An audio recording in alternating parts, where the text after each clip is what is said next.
अस्सलाम वालेकुम। सफ़र तो ज़िंदगी का एक अहम हिस्सा है। रेल, बस, मोटर कार, हवाई जहाज, मोटरसाइकिल, रक्षा, तांगा, किसी भी तरह आपने और मैंने किसी ना किसी तरह सफ़र ज़रूर किया है। लेकिन अगर रेल के सफ़र की बात करें तो बहुत ही मज़ेदार और इंटरेस्टिंग होता है और इस सफ़र को पसंद भी बहुत किया जाता है। कभी आपने ये गौर किया कि रेल के साथ जिसकी पटरियां जा रही होती हैं वो हमेशा एक जगह साकित रहती हैं और सबसे हैरानी की बात यह है कि रेल की पटरियां अरसे दराज से एक जैसी ही रहती हैं, यानी उन पे कभी जंग नहीं लगता।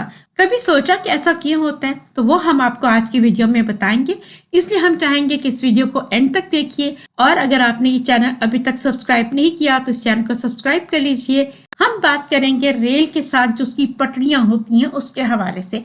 कभी आपने नोट किया कि जो पटरियां हैं, जो रेल की पटरी होती है जिस पर रेल चलती है, वो हमेशा एक ही जगह साकित रहती है, यानी वो मुस्तकिल एक सूरत हाल में रहती है, वो हरकत नहीं कर रही होती, रेल हरकत कर रही होती है। और हैरानी की बात तो यह कि ये रेल की पटरियां हैं बहुत अरसे तक एक ही तरह रहती हैं, यानी उन पे कभी जंग नहीं लगता। ये खुली हवा में होती हैं, आम पानी का दबाव में रहती, लेकिन इन पर जंग नहीं लगता। कभी जाना, कभी सोचा कि ऐसा क्यों होता है? तो यही हम आपको इस वीडियो में बताएंगे। रेल की पटरियां इस वजह से जंग आलूद नहीं होती क्योंकि उनमें इस्तेमाल होने वाला स्टील घरों में इस्तेमाल होने वाले स्टील से ज्यादा मजबूत और मुनफरिद होता है। इसमें हेड फील्ड मैग्नेट का इस्तेमाल होता है, साथ ही साथ इसमें मैग्नीज के आला मयार की कसाफतें शामिल की जाती हैं। इस वजह से इन पटरियों में रंग नहीं लगता। लेकिन एक बात का ख्याल रहे कि अगर पटरियों में जंग लग जाए फिर शदीद किस्म का रेल हादसा मुमकिन है कि हो जाए। रेल की पटरी को जंग क्यों नहीं लगता, वजह तो हमने आपको बता दी। आपको आज की वीडियो कैसी लगी कमेंट सेक्शन में कमेंट्स कीजिए, लाइक कीजिए, शेयर कीजिए और हाँ, अगर आपने ये चैनल